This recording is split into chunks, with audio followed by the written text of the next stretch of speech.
ең алдымен опара жасаймыз. Ол үшін сүт, дрожжи, 3 ас қасық қант, 1 қасық тұз және де біраз ұн қосып опара жасаймыз. Міне, опарамыз осылайынан көтерілген кезде біз ұнымызды салып, жұмсақ қамыр илеп аламыз. Опараны неліктен істейміз? Себебі бізді аламыз опара арқылы. Тестамызды осылайынан илеп аламыз. Кейін 1-1,5 сағатқа көтерілуге уақыт береміз. Қараңыздар, қалайынан көтерілді.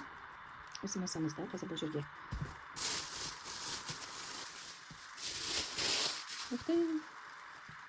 сонда қазір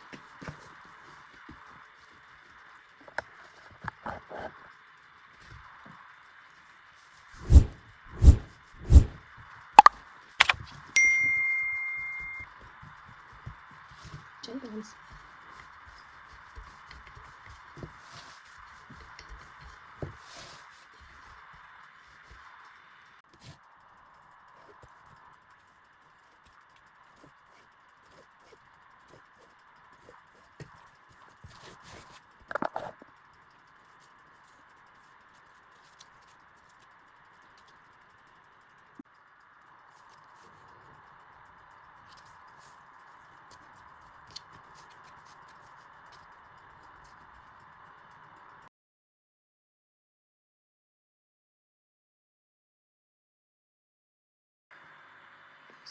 Осында